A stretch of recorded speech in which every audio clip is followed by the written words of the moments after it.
hello welcome to జాట్ TV 47 not out Telugu రాష్ట్రాల్లో బాణుడి ఉగ్రరూపం ఈ జిల్లాలకు రెడ్ అలర్ట్ ఆ టైంలో బయటకొస్తే తెలుగు రాష్ట్రాల్లో ఎండలు మండిపోతున్నాయి ఉదయం 8 అయితే చాలు బాణుడు అగ్నిగోళంగా మారిపోతున్నాయి దీంతో ప్రజలు అడుగు బయట పెట్టాలంటేనే భయపడుతున్నారు రాష్ట్ర వ్యాప్తంగా అన్ని జిల్లాల్లో 43 నుండి 47 డిగ్రీల వరకు అధిక ఉష్ణోగ్రతలు నమోదవుతున్నాయి అత్యధికంగా భద్రాచలంలో దాదాపు 47 డిగ్రీల వరకు ఉష్ణోగ్రతలు నమోదయ్యాయి అయితే రాబోయే 1-2 రోజుల పాటు పరిస్థితి ఇలానే ఉంటే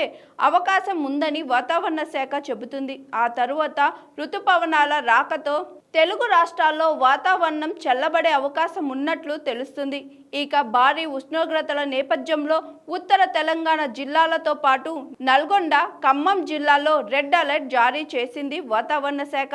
అలాగే రాష్ట్రంలో మరికొన్ని ఆరెంజ్ అలర్ట్ జారీ చేసింది అయితే 45 డిగ్రీల ఉష్ణోగ్రతలు దాటితే పర్యావరణ సమతుల్యత దెబ్బతినే అవకాశం ఉందని వాతావరణ శాఖ హెచ్చరిస్తుంది రాష్ట్ర వ్యాప్తంగా పలు జిల్లాల్లో ఒక్క రోజులోనే 2 నుంచి 3 డిగ్రీల ఉష్ణోగ్రతలు పెరిగినట్లు తెలిపింది అటు ఆంధ్రప్రదేశ్లోను తెలంగాణ తరహా వాతావరణ పరిస్థితులే కనిపిస్తున్నాయి అక్కడ కూడా రాష్ట్ర వ్యాప్తంగా పలు జిల్లాల్లో రికార్డు స్థాయిలో ఉష్ణోగ్రతలు నమోదయ్యాయి రాష్ట్ర వ్యాప్తంగా పగటి ఉష్ణోగ్రతలు 44 నుండి 47 వరకు నమోదయ్యే అవకాశం ఉంది ఇక గురువారం పల్నాడు జిల్లా పిడుగురాలలో ఈ సీజన్లోనే అత్యధికంగా ఉష్ణోగ్రతలు నమోదైనట్లు తెలుస్తుంది ఈ నేపథ్యంలో ఏలూరు పశ్చిమ గోదావరి తూర్పు గోదావరి డాక్టర్ బిఆర్ అంబేద్కర్ కోనసీమ ఎన్టీఆర్ కృష్ణా గుంటూరు పల్నాడు బాపట్ల ప్రకాశం నెల్లూరు జిల్లాలకు వాతావరణ శాఖ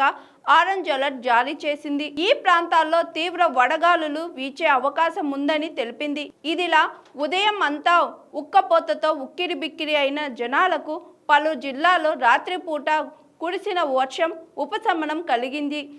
ఇవాళ కూడా కొన్ని జిల్లాల్లో ద్రోణి ప్రభావంతో వర్షాలు కురిసే అవకాశం ఉందని వాతావరణ శాఖ స్పష్టం చేసింది దేశవ్యాప్తంగా నమోదవుతున్న భారీ ఉష్ణోగ్రతల నేపథ్యంలో ప్రజలకు వాతావరణ శాఖ కీలక హెచ్చరికలు జారీ చేసింది మధ్యాహ్నం 11 గంటల నుండి సాయంత్రం 4 గంటల వరకు ప్రజలు ప్రయాణాలను వాయిదా వేసుకోవాలని అత్యవసరమైతే తప్ప బయటకు రావద్దని హెచ్చరించింది ముఖ్యంగా వృద్ధులు గర్భిణీలు చిన్నపిల్లలు జాగ్రత్తగా ఉండాలి ఓఆర్ఎస్ లవణాలు మజ్జిగ కొబ్బరి నీళ్లు ఎక్కువగా తీసుకోవడం మంచిదని పేర్కొంది హాయ్ దిస్ ఇస్ స్వాతి